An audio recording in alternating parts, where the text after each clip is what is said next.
Red టీవీలో మీ వ్యాపార ప్రకటనల కోసం ఈ నంబర్ ని సంప్రదించండి 6281747728. Hello guys, welcome to our channel. This is Teja. ప్రస్తుతం మనతో పాటు సోషల్ యాక్టివిస్ట్ కృష్ణకుమారి గారు. నమస్తే మేడం. నమస్తే.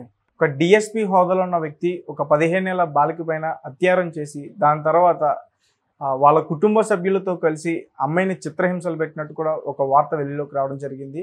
సో ఈ సంఘటన అస్సాంలో ఒక విలేజ్లో జరిగింది. సో దాని గురించి మామూలుగా పోలీసుల అకృత్యాలు నిత్యం వెలుగులోకి వస్తూనే ఉంటాయి. ఇక్కడ ఇలా చేశారు, అక్కడ అలా చేశారు, వీళ్ళే స్వయంగా అత్యాచారాలకు పాల్పడము, లేదు అంటే అత్యాచారాలు చేసిన వాళ్ళని కాపాడటము, ఇలా రకరకాల వార్తలు మనం వింటానే ఉన్నాము. మనకన్నా విసుగు పుడుతుంది కానీ వాళ్ళకైతే విసుగు పుట్టట్లేదు.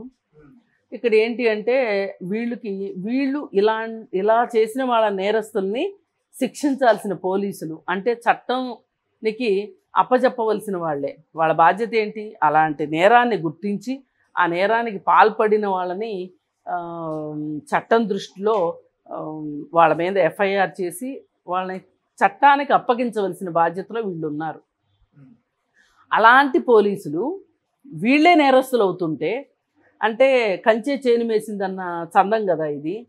ఇలా ఎందుకు చేస్తారు వీళ్ళు అని అంటే, ఇప్పుడు మనుషుల్లో ఉన్నట్లే పోలీసుల్లో కూడా ఒక ప్రవృత్తి, వికృత ప్రవృత్తి ఉంటుంది.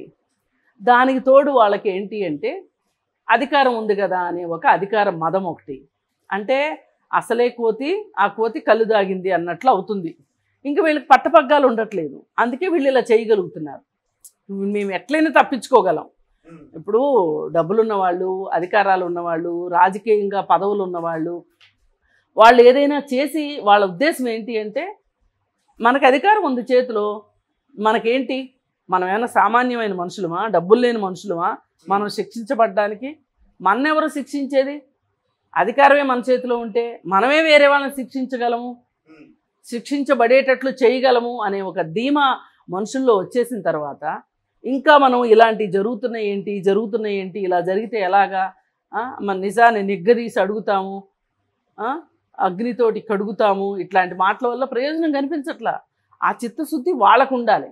ఇప్పుడు రాజకీయ నాయకులు ఒక పార్టీలో ఇలాంటిది ఒక ఘట్టం జరిగిందనుకోండి, ఒక్కరిపైన చర్య తీసుకున్నారనుకోండి, ఇది బహిరంగంగా ఒక వార్త అయిందనుకోండి, అందరికీ ఒక చెంపపెట్టులా ఉంటుంది కదా. అలా ఏదైనా ఒక రాజకీయ పార్టీలో ఇలా జరిగింది అని చెప్పి చేయడం మనం చూసామా? ఇప్పుడు బీజేపీ పార్టీలో వారణాసిలో అనుకుంటా ఒక 3 అబ్బాయిలు ఒక అమ్మాయిని అత్యాచారం చేశారు. ఆ అమ్మాయి ఫలానా వాళ్ళు నాపై అత్యాచారం చేశారు అని చెప్పి ఆమె సాక్ష్యాధారాలతో సహా కంప్లైంట్ ఇచ్చింది. కానీ ఆ ముగ్గురిని అరెస్ట్ చేయలేదు. ఆ ముగ్గురులో ఎవరంటే, ఒకడు 10th క్లాసు ఫెయిలు, ఇంకోడు 10th క్లాస్ ఫెయిలు, ఇంకొకడు డిగ్రీ చదివి ఏదో ఉద్యోగం చేస్తున్నాడు. ఏది ఆ ఉద్యోగం కూడా ఏంటి, బీజేపీ పార్టీలోనే ఉద్యోగం చేస్తున్నాడు. సోషల్ మీడియా బాధ్యుడుగాను ఇట్లా రకరకాల దాదాపు ఈ ముగ్గురు సోషల్ మీడియాలోనే పనిచేస్తున్నారు. వాళ్ళ వాట్సాప్ యూనివర్సిటీలోనే పనిచేస్తున్నారు ఆ ముగ్గురు. ఆ ముగ్గురిని చాలా రోజుల పాటు తాత్సారం చేసి చివరికి తప్పనిసరి పరిస్థితుల్లో ఆ ముగ్గురిని అరెస్ట్ చేస్తారు, బెయిల్ ఇస్తారు. ఇంక ఇప్పుడు నిందితులకి భయం ఎక్కడి నుంచి వస్తుంది చెప్పండి? ఇప్పుడు ఒక ఆలోచన, మనకు మనిషి అన్న తర్వాత ఎన్నో ఆలోచనలు వస్తాయి. ఆ ఆలోచనలన్నింటినీ ఆచరణలో పెట్టగలుగుతామా? పెట్టలేం కదా. పెడితే ఏమవుతుంది? అసలు మనం ఏమైనా శిక్షించబడతామా? మన మీద ఎవరైనా పోలీస్ కేసు పెడతారా? లేకపోతే మన ఇంట్లో వాళ్ళకి తెలిస్తే మన ఇంట్లో వాళ్ళు తిడతారా? ఇన్ని ఆలోచనలు వస్తాయి కదా. ఒక మనిషికి చెడు చెయ్యాలి అని అనిపించినా కానీ చెయ్యరు చాలామంది. ఎవరు చేయగలుగుతారు? నాకు ఈ బలం ఉంది, నాకు ఈ అధికారం ఉంది, నాకు ఈ పదవి ఉంది, నాకు డబ్బు ఉంది, నన్ను ఎవరేం చేస్తారు అనే ఉద్దేశం ఉన్నవాళ్ళు చేసి చాలామంది అవుతారు. ఇప్పుడు ఆ ముగ్గురు కూడా అలాంటి వాళ్ళే కదా. ఇప్పుడు అదే ముగ్గురిని ఆ పార్టీ కనుక ఆ అమ్మాయి కంప్లైంట్ చేసిన రోజునే వాళ్ళని అరెస్ట్ చేసి విచారణ చేయండి. ఇప్పుడు అరెస్ట్ చేసిన వెంటనే ఎన్కౌంటర్ చేయమని కూడా మాలాంటి వాళ్ళని చెప్పం, అది చాలా తప్పు. ఎన్కౌంటర్లు పరిష్కారం కానే కాదు. కానీ వాళ్ళని చట్ట ప్రకారం విచారించి వాళ్ళు కనుక దోషులైతే కనుక వాళ్ళపైన చర్యలు తీసుకోమని కదా చెప్తున్నాము.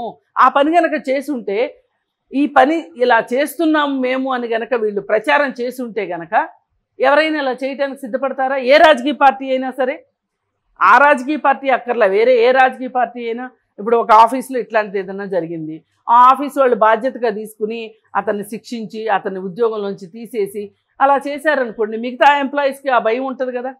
అందుకే మనకి వర్క్ ప్లేసెస్లో సెక్సువల్ హెరాస్మెంట్కి సంబంధించి మనకు ఒక చట్టం ఉంది, 2013లో వచ్చింది ఆ చట్టం.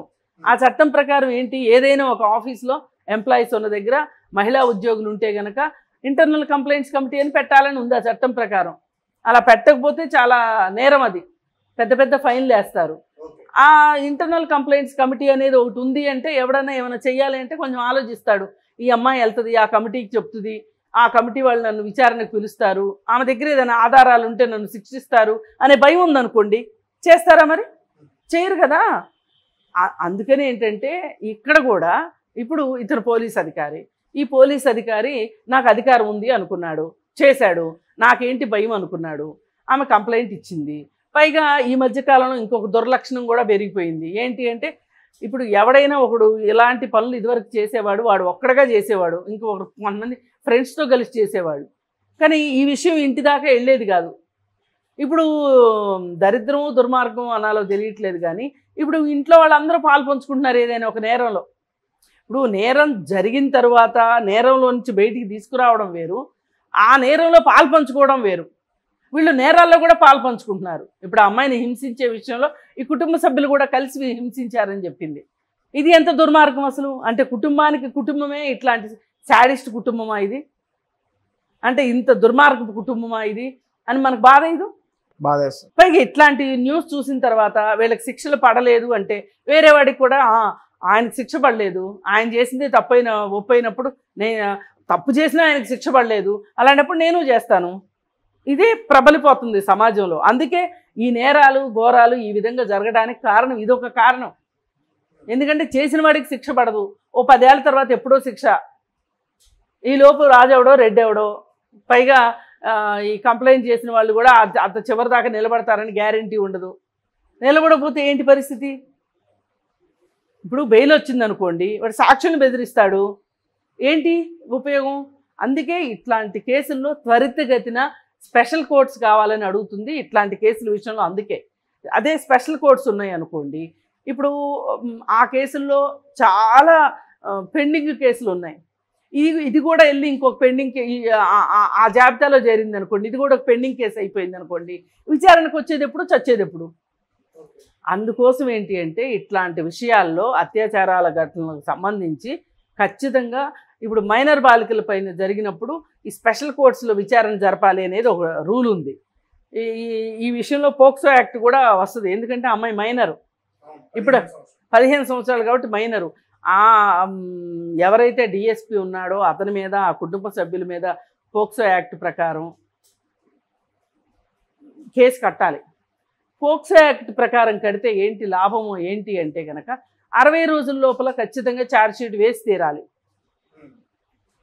60 రోజుల లోపల ఛార్జ్షీట్ వేస్తే కనుక ట్రయల్కి వచ్చేస్తుంది ఫాస్ట్గా ట్రయల్కి వచ్చింది అనుకోండి, ఫాస్ట్గా వీళ్ళకి న్యాయం జరుగుతుంది. అంటే దోష ఎవరు, నిర్దోష ఎవరు, ఈ చేసిన క్రైమ్ ఏంటి, ఇది ఏ చట్టం కింద మన సెక్షన్స్లో పోలీసులు పెట్టిన సెక్షన్స్ ప్రకారం ఇది శిక్షార్హమైన కేసా కాదా, ఇది నిలబడుతుందా ఏంటి, మంచి చెడు అన్నీ ఫాస్ట్గా అయిపోతాయి. అదే పేరుకుపోయినాయి అనుకోండి, గుట్టల కింద పేరుకుపోయినాయి అనుకోండి, ఏం ఉపయోగం ఏముంది? ఇప్పుడు న్యాయం లేటుగా వస్తే కూడా అసలు న్యాయమే కాదు, అది డిలే కాకూడదు జస్టిస్ అనేది. దానికోసం ప్రభుత్వాలకు చిత్తశుద్ధి ఉండాలి ఇట్లాంటి విషయాల్లో. అతను పోలీస్ డిపార్ట్మెంట్ కదా, డిపార్ట్మెంట్ కూడా వెనకేసుకు రాకూడదు, వాళ్ళని శిక్షించాల్సిందే డిపార్ట్మెంట్ కూడా. అప్పుడు భయం ఉంటుంది. ఇప్పుడు ఒక రక్షక భటుడికే బుద్ధి లేనప్పుడు మామూలు పౌరుడి దగ్గర నుంచి మనం ఏమి ఎక్స్పెక్ట్ చేస్తాం? అవును. Okay madam, thank you so much. Thank you.